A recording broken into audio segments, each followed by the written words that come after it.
though Steph Curry leads the league in points per game, he plays fewer minutes than every other top 5 scorer.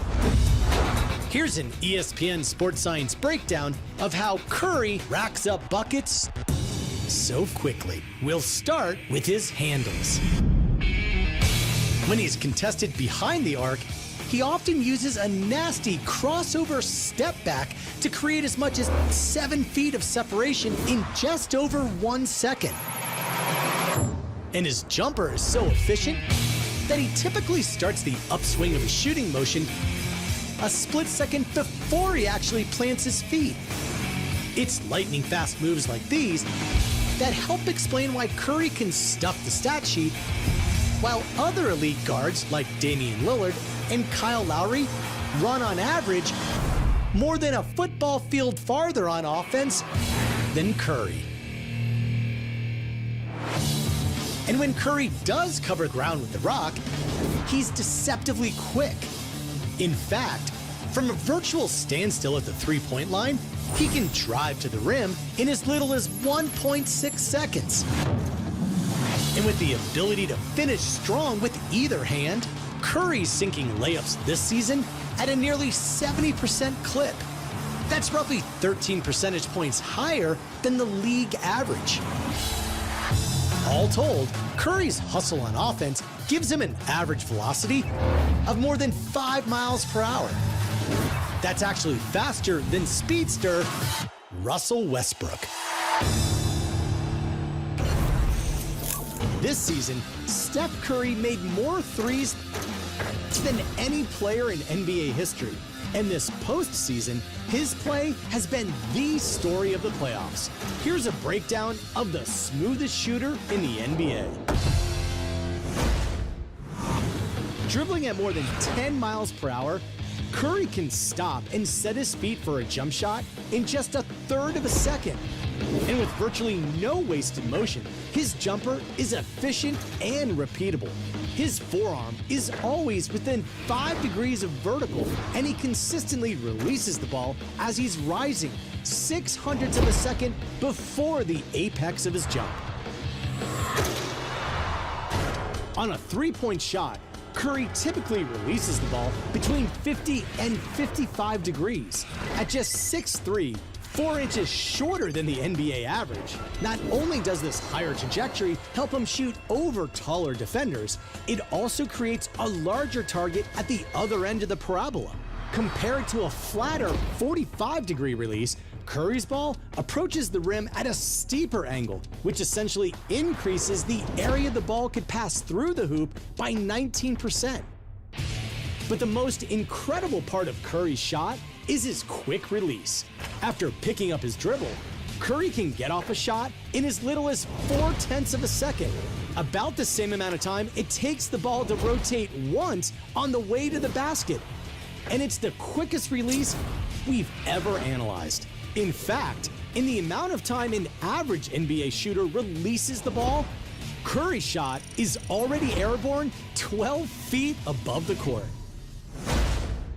To put Curry's sharpshooting in perspective, this season, his amazing corner three shooting percentage of nearly 53% was about the same as his percentage in the restricted area right around the basket.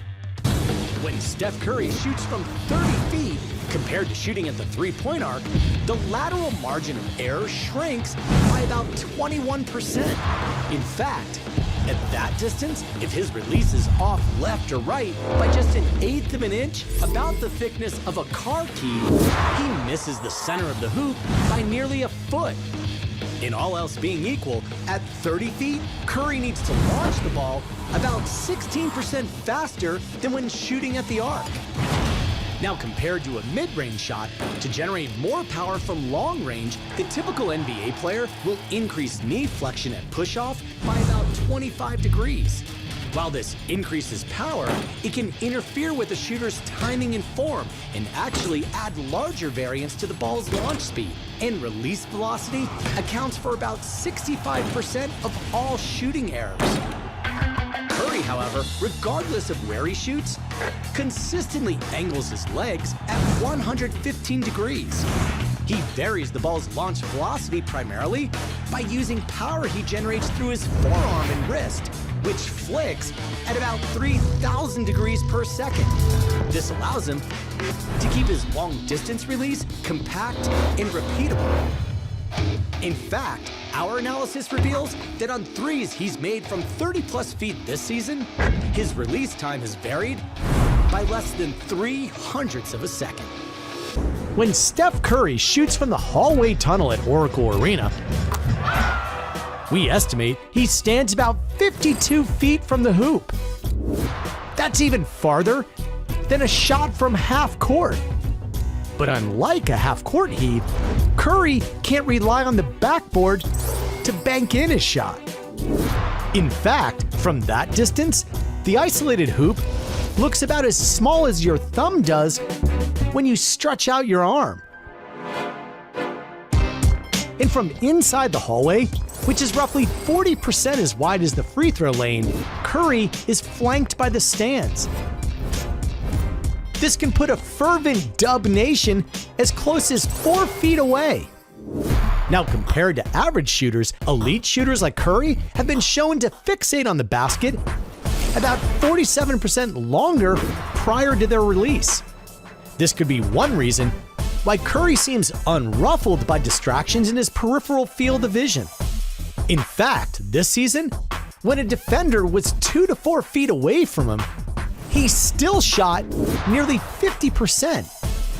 Ultimately, Curry's razor-sharp focus, in this case literally tunnel vision, and his lethal long-range accuracy add up to some sick hallway highlights. Now, even though the tunnel shot seems like a pregame spectacle, it's deep-range training like this that's actually pretty essential to Curry's workout routine.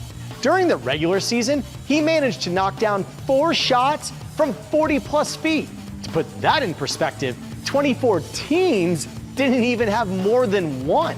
6'8", 250 pounds, the 30-year-old LeBron James is taller, heavier, and 3 years older than Steph Curry. But the King is still faster. LeBron can hit a top speed of just over 20 miles an hour. That's about 1 mile an hour faster than we've calculated for Curry in the open court. But Curry's game isn't about size or open court speed. In the time it takes Curry to get off a shot, about 0.4 seconds, LeBron hasn't even begun to flick his wrist on his release. And because Curry is 4 inches shorter than the average NBA player, to get the ball over bigger defenders, he typically releases a three-point shot between a 50 and 55 degree angle.